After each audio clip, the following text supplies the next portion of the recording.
Ladies and gentlemen, this is Nagasa from Sanyii Academy. Today I'm going to teach Global Trend Discourse Chapter 3 about theories of international political economy.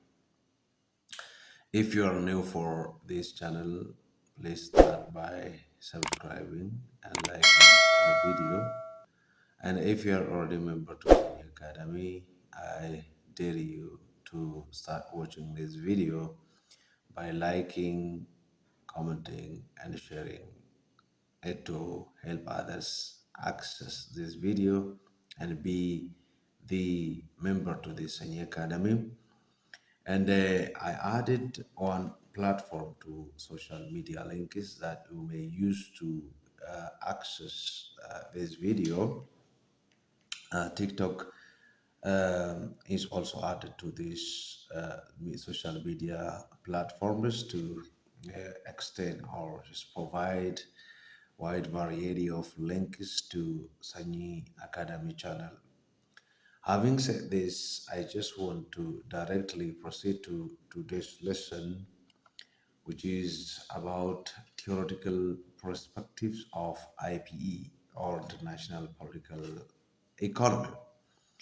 In the previous time, under lesson 1, we have seen about meaning and nature of international political economy briefly. Today, we are going to focus on the theoretical frameworks that are existent just to describe and give us an understanding of what international political economy is and different perspectives that were just developed by different scholars in the field to understand this international political economy. The dominant perspectives of IPE are economic liberalism, mercantilism, structuralism, and others. So these are the dominant and the major theoretical frameworks that are there to explain how this interaction in terms of economy and politics plays a significant role for the people residing around the world. And also, this helps them to make political decisions. Each focuses on the relationship between a variety of actors and institutions. So, these theoretical perspectives, theoretical ground is focus on the relationship between actors and institutions. Remember, in the previous session, we have said that there are two forces that are permanently working in this international economic political economy.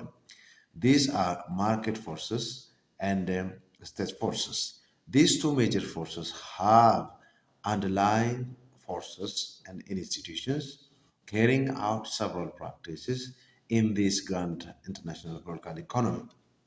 Having said this, let us now go to see those theoretical frameworks one after the other with their premises and argument regarding the political intervention in the economy as well as economic intervention in the political system. The first one we see is what we call mercantilism or economic nationalism. What is mercantilism? What is its argument in terms of state intervention? And also what measures should be taken according to this theory? Mercantilism also is called as economic nationalism because there is sort of national sentiment attached to this kind of theory because mostly it focuses on its own advantage or the national advantage. This theory is originated and its origin is traced back to Frederick List, who lived from 1789 to 1846. He is known of just advocating this economic nationalism or being the stringent or strong advocate of this mercantilism. It is most closely associated with the political philosophy of realism.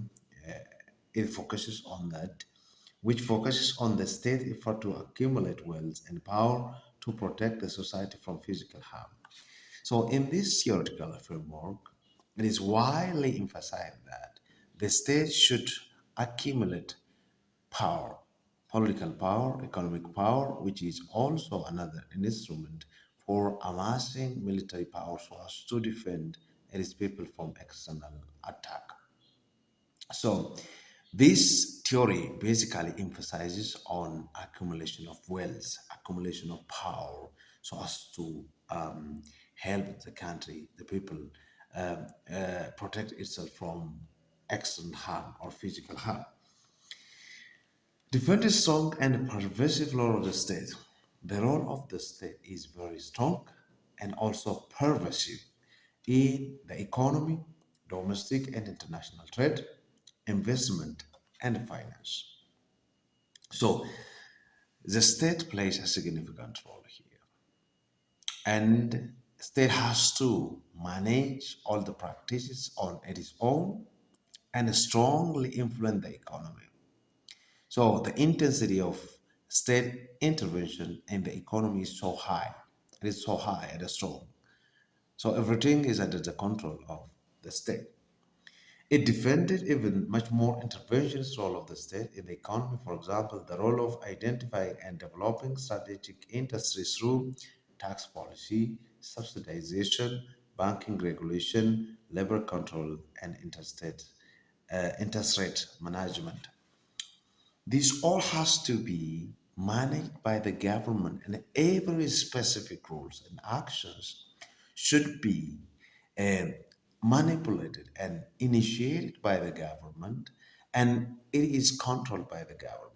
So the government has to control, and also it emphasizes in terms of just import and export. It is said that the state has to export much and import less, so as to protect its domestic economy and infant industries from foreign interventions. So it has very sentimental type of concern that the state has to make everything okay under its own control.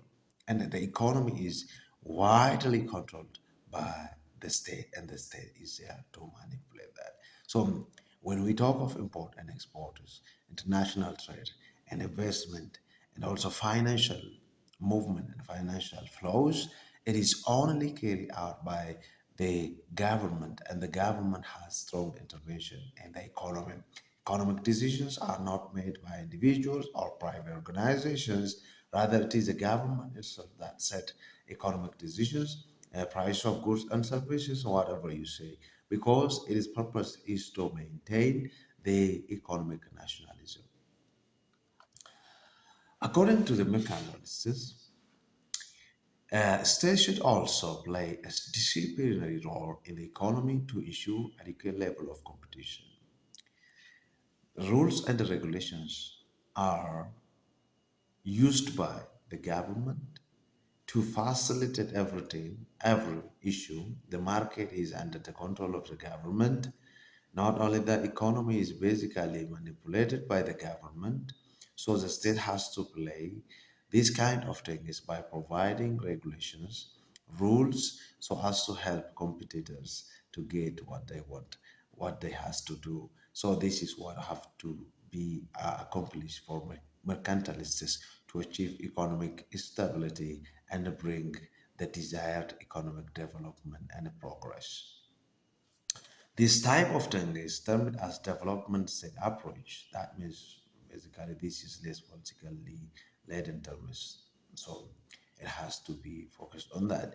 It is developed through the philosophy of Japan that advocated developmental state approach, where the state is highly advised to intervene in the economy. It is intended to promote national economic self-sufficiency. This is what every government is aspiring to achieve. Economic self-sufficiency is that they need to ensure through economic nationalism. So to provide that thing or to achieve that thing, they emphasizes on strong state intervention. But there are some drawbacks that were connected to this interventionism, because as far as state is controlling everything in the economy, there would be no place or no room for private sectors to play their role in the development of economy. This is all about Mercantilism. This is what mercantilism is. And the second type of theoretical framework in the international political economy is liberalism. Liberalism is one of the major and the foundational theoretical framework that we have seen in chapter one regarding international relations. And you can also see how this liberal theory is playing a significant role in the moderation of international politics and international relations. And also coming to this international political economy, liberalism has also established its root in the formation of these economic and political interactions. So this is a mainstream theoretical perspective. It's mainstream theoretical framework. It is a mainstream perspective in the international political economy and has strong role in playing and also facilitating how economic interactions and decisions should be made. It is invention and origin is traced back to Adam Smith, who lived from 1723 to 1719, and who is also known as a very strong advocate of this liberal theory. It is most closely associated with the study of markets. So liberalism advocates markets, basically free market system, where individuals, buyers and sellers are free to make economic decisions, and every market decisions are made by them.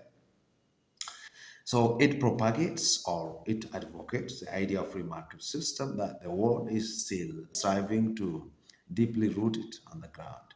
So this free market system is about free trade, trade liberalization. That means trade should be free to all and individual actors should play a role. And the free financial and foreign direct investment flows from country to country as a result of globalization and the interconnectedness among global states or among states in the global system. This free market system and investment flow, financial flows have been made easy, and the flow of goods and services and people from place to place, from country to country around the globe is made easy. So there are no such strong restrictions to this movement. So this basically advocates the movement of goods and services from place to place without restrictions. Accordingly, removing impediments or bars is the foundational value principles of liberalism. This theory advocates that impediments, bars to finance and economy, market, goods and services, and people even should be removed, and it should be the principle of market and the economy. Because if the impediments or barriers are removed, the flow of goods from place to place would be high. So this could help the global economy be stabilized. So that is what it argues. The consensus among advocates of free trade is that there are some advantages they have just mentioned. So the state has to focus on that because they don't just recommend this liberal theory simply because there are some advantage and some important issues that this theoretical framework has to give to everyone. Number one, it reduces the product prices of the product, so people would achieve or just have choices. It raises the standard of living for more people because there are choices and the wide opportunity for production as well as distribution and the consumptions are there, so people will live higher standard life. It makes wider variety of products available. Just I mentioned, if wider products are there, then the opportunity to choose is high. It contributes to improvement in the quality of goods and services. As far as competition is there, one of the elements that we need to take into account while entering in the market is reducing the price of the product and increasing the quality of the product. So these are elements that we use to compete in the market system so as to attract more buyers and consumers. So this provides just improvement in the quality of goods and services. The other one is it encourages to specialize in producing certain goods. People and producers would focus on the production of certain goods or specializations of certain goods so as to just achieve the best product in certain area. So, production in electronics or agricultural products or others, when people specialize in that area, they would control the profit and market maximum. So, this would be advantages to the producers. It also contributed to the optimum utilization of resources such as land, labor, capital, and entrepreneur ability to worldwide. So, to the fullest, they would just utilize these resources so as to bring value or add value to the production and market. This would just help the world. So they recommend based on this advantage that this liberalism could play a significant role in the stabilization of market and the production activities. The concept that captures the idea is also known as comparative advantage.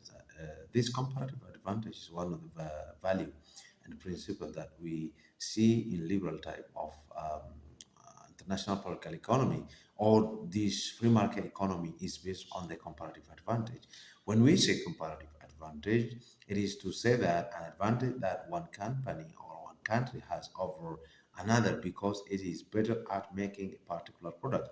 For example, we have access to different television products. There are companies that produces television in the market. You see there are different brands of television. For example, LG, Sony, Hisense, Pluto, and others. These are some of the brands of television. It's still their television, but there are some companies that have um, comparative advantage at producing certain television over the other. For example, LG television is very um, strong and also highly needed by people to buy. So this is that means LG company, the company that produces LG television, has comparative advantage over the company that produces another type of televisions or brand of televisions.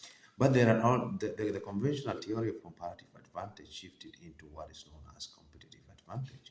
So as the time goes by, as development process goes by and everything changes, this comparative advantage has become to be replaced by competitive advantage. That means the market is open, so everyone has the ability and opportunity to compete in that market, so it can have benefit and profit that it wants or he wants. So this is what we can see. As a result, government continue to engage in protectionism here.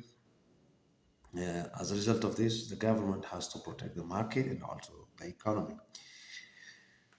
So here, the intervention of the government in the liberalism is only to regulate in terms of market imperfections, and there is no high intervention of the government in the market.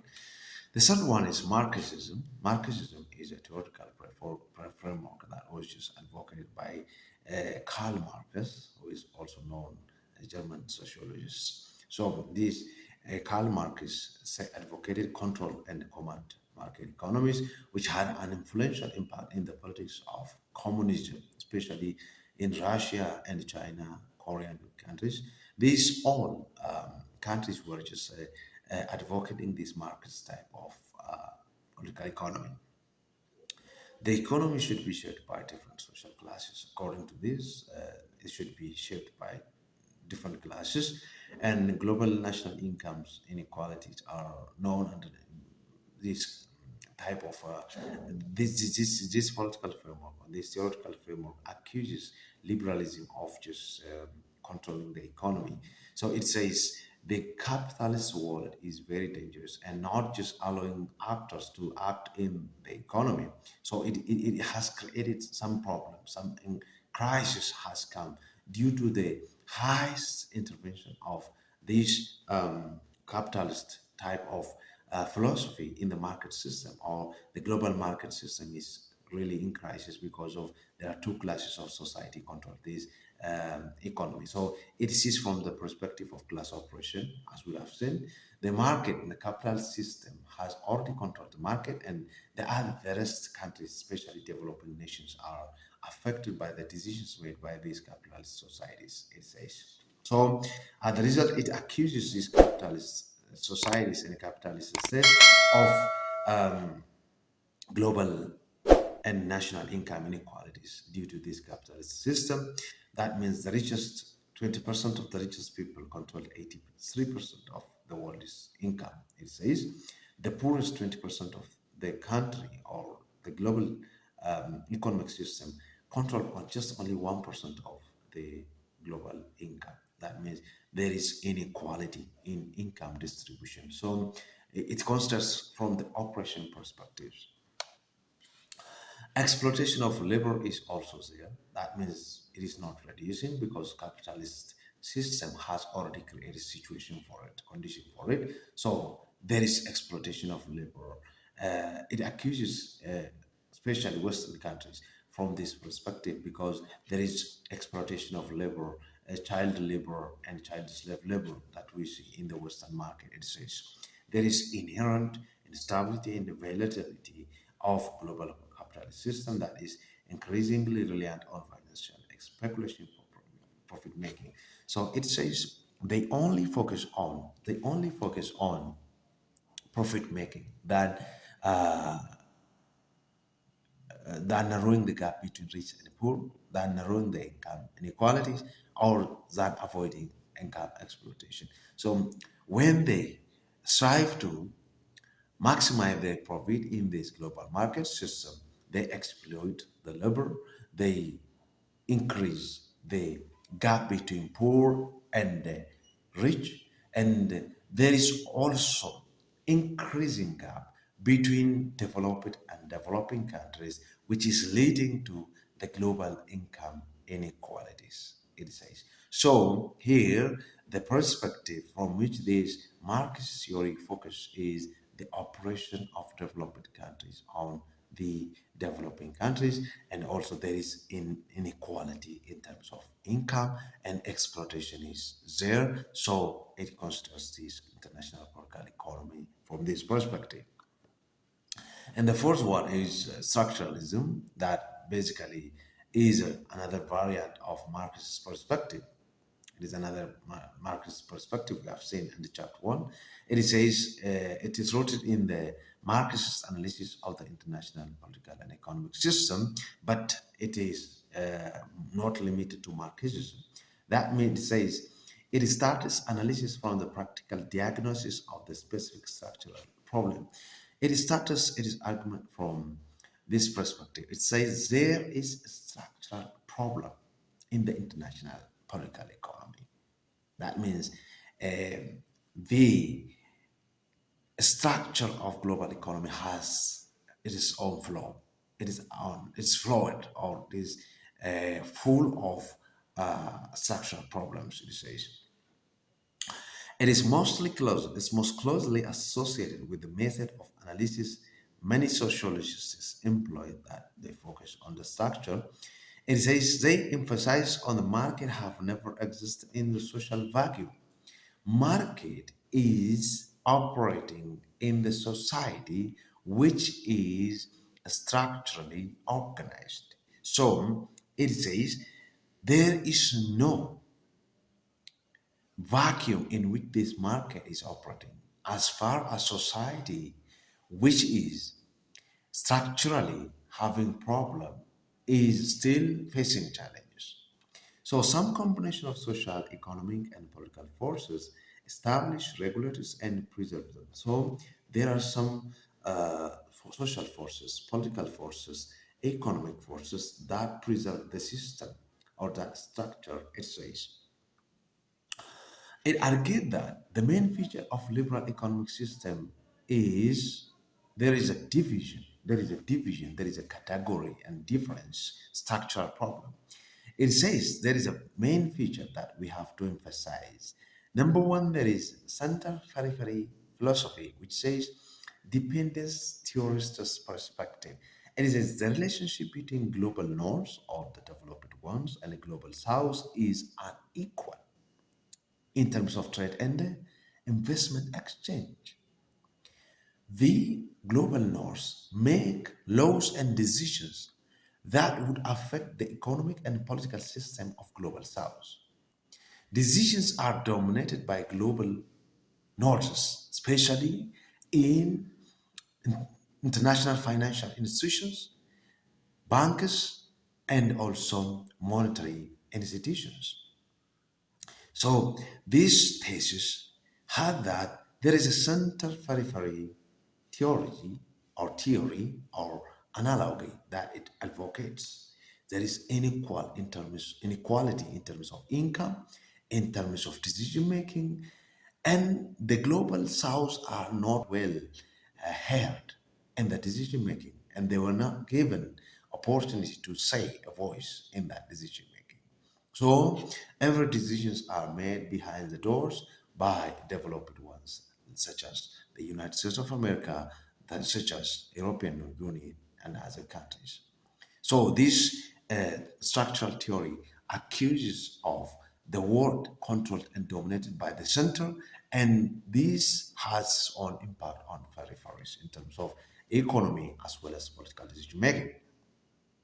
It is also known as private single thesis, which is advocated for a new pattern of development based on industrialization via import substitution based on protectionist policies. So, this has said that the development of new pattern is important to industrialize and import substitution strategy by producing domestically to save itself, or the nation has to save itself by producing those goods that it import from foreign markets. So protectionist type of policy is very important according to this structuralism. The other one is hegemonic stability theory. This is called hybrid theory, which is born of mainstream theories having its own understanding, or it is a combination of different theoretical perspectives combined together or came together. Elements of it combined elements from mercantilism, liberalism, and Marxism. So it has certain values. It took certain values, certain arguments from this theoretical frameworks. And its closest association, this hegemonic theory, association is mercantilism. So this is hybrid theory. So it combines different arguments from these perspectives, from these or theoretical frameworks. It has some elements from mercantilism, it has elements from liberalism and also Marxism. So combined together, these all elements had closest association with mercantilism. So mostly you have seen about development theory, or you can access it from different theoretical frameworks. The hegemon that stabilizes the international system, it says.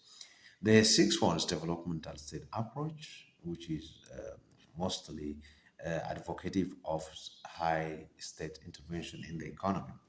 It is developed as a response to economic problems in developing countries in 1980s. So it is as a response, as a solution to economic problems that was occurred in developing nations. It is a variant of mercantilism, and it advocates for the robust, healthy role of the state in the economy.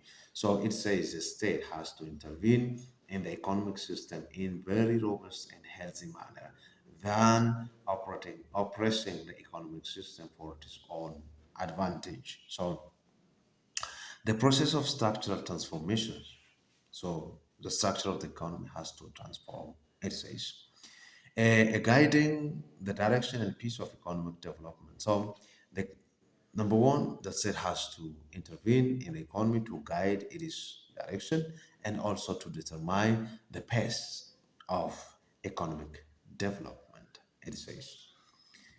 Some of the core features of developmental state includes number one, there is strong interventionism by the state. This is not to just imply heavy use of public ownership enterprises of resource, but the states used to set instruments such as tax credits, subsidies, import controls, and other instruments to keep the economy safe and also be productive. So the state has to strongly intervene in the economy.